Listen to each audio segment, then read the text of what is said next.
আসসালামু আলাইকুম। এটা ছিল ১৬ই ডিসেম্বর সোমবার। আর এখন সকাল ৮:১৮ বাজে।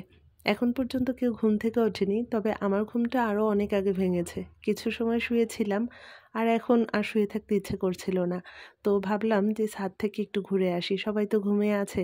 গতকাল রাতে এসে যে বাইরে আমরা ঘুরতে গিয়েছিলাম, সেখান থেকে আসার পরে যে একটা ঘুম দিয়েছি, এক ঘুমে এই যে সকাল। আর আমার ছেলেরা আর জাইয়ান মনে হয় না এত সকালে উঠবে। কারণ গতকাল তারা এত খেলাধুলা করেছে, তারা অনেক ক্লান্ত। কোনো শব্দ না করে খুব আস্তে, আস্তে আমি ছাদে চলে আসলাম। ছাদে এসে দেখি এত রৌদ্র, বেশ ভালোই লাগছে।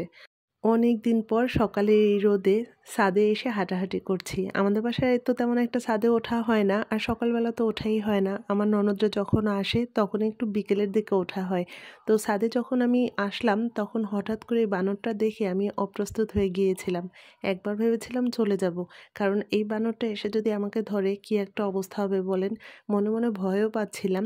একটু আওয়াজ করছিলাম, একটু সরানোর চেষ্টা করছিলাম আর ভাবছিলাম যে যারা এই জলপাইগুলো দিয়ে গেছে কী একটা অবস্থা, কতগুলো জলপাই নষ্ট করে ফেলছে। তো শব্দ করার সময় আমার ভয়ও লাগছিল, যদি আমাকে এসে ধরে তাহলে আমি কোথায় যাব বলেন। তো দেখছি যে আমি আওয়াজ করার পরও সে কোনো নড়াচড়া করছে না বা আমার দিকে কোনো খেয়ালই নেই। সে একমনে জলপাইগুলো খেয়ে যাচ্ছে। আমার খুব খারাপ লাগছিল যে জলপাইগুলো হয়তো আচারের জন্যই দিয়ে গিয়েছিল। আমাদের বরিশালে তো এমনভাবে বানর দেখাও যায় না। আর যদি ২-১ টা মানুষের চোখের সামনে পড়ে যায়, তাকে দেখার জন্য রাস্তাঘাটে ভিড় জমে যায়। তো আমি দূরে দাঁড়িয়ে একটু ভিডিও ধরে রাখছিলাম আর অপেক্ষা করছিলাম যে এই জলপাইয়ের মালিকের জন্য। সে যখন ছাদে আসবে তাকে বলতে হবে যে জলপাইগুলো সব নষ্ট করে ফেলেছে। তো অনেক সময় আমি এখানে দাঁড়িয়েছিলাম, কিন্তু আমার দিকে কোনো বানরটার খেয়ালই নেই। এরপর দেখলাম যে কিছু সময় আর কি জলপাইগুলো খাওয়ার পরে সে চলে যাচ্ছে। ভাবলাম যে যাক, এখন একটু আমি হাঁটাহাঁটি করতে পারবো। ওর কারণে আমি এত সময় একটু রোদে গিয়ে বসতেও পারলাম না। তো এরপরে আমি এখানে এসে দেখছিলাম যে জলপাইগুলোর কী একটা অবস্থা করেছে। দেখেন কতগুলো জলপাই, কত আশা করে হয়তো কেউ আচারের জন্য দিয়ে গিয়েছিল। আর যদি এটা মশলা মাখানো থাকতো তাহলে কী একটা অবস্থা হতো বলেন। কতগুলো তেল মশলা সবই ফেলানো যেত। তো এরপরে দেখলাম সেই বানরটা এই যে পাশের ছাদে অনেকগুলো গাছ ছিল, সেখান থেকে একটা পেয়ারা নিয়ে ওই যে ওই পাশে বসে খাচ্ছে। আমার ননদের বাসার ছাদটা অনেক বড়। আর এখানে যে কটা বাসা আছে প্রত্যেকটা বাসার ছাদে অনেক জায়গা, অনেক বড় ছাদগুলো। আর তেমন একটা গাছও নেই। আর যে গাছগুলো আছে সেগুলোর ফলও হয়তো কেউ খেতে পারেনি বানরগুলোর যন্ত্রণায়। আমি অনেক সময় এখানে দাঁড়িয়ে বানরটার পেয়ারা খাওয়া দেখছিলাম। আর এরপরে হাঁটতে হাঁটতে যখন এই পাশটাতে আসলাম তখন দেখি ওই যে দূরের সেই বিল্ডিংটা দেখেন, সেই বিল্ডিংয়ের ছাদে কতগুলো বানরের বাচ্চা খেলাধুলা করছে। আমি অবাক হয়ে গেলাম যে এতগুলো বানর কিভাবে আসলো এখানে। তো এখানে অনেক সময় দাঁড়িয়ে এদের খেলাধুলা দেখছিলাম। পরে দেখি পাশের বিল্ডিংয়ের ছাদে আরও ২ টো বড় বানর। হয়তো এই বাচ্চা বানরগুলোর বাবা-মা হবে।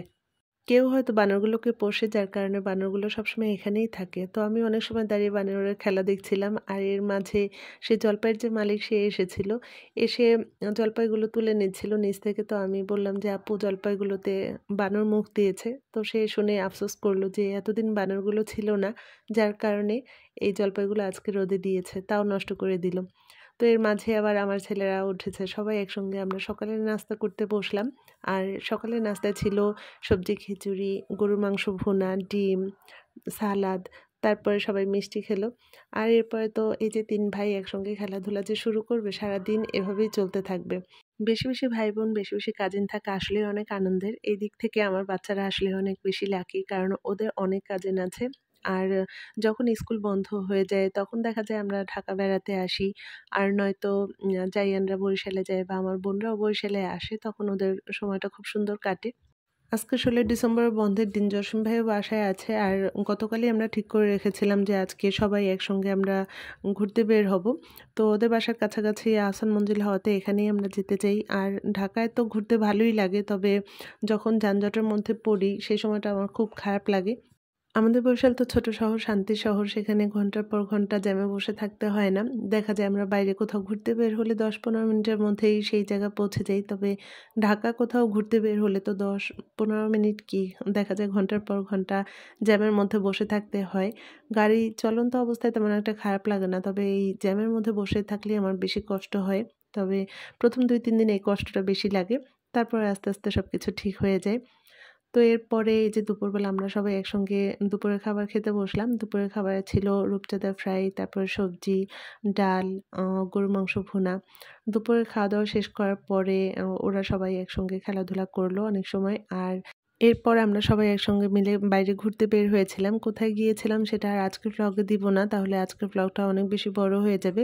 এরপরেও অন্য কোনো ভ্লগে সেটা আমি আপনাদের সঙ্গে শেয়ার করব। আর আমার প্রতিদিনের এই ছোট, ছোট ভ্লগগুলো দেখতে হলে আমার পেজটা ফলো দিয়ে পাশে থাকবেন। আজকে তাহলে এখানেই রাখছি। এরপরে অন্য কোনো ভ্লগে আপনাদের সঙ্গে গল্প করতে চলে আসব। সবাই ভালো থাকবেন এবং সাবধানে থাকবেন। খোদা হাফেজ।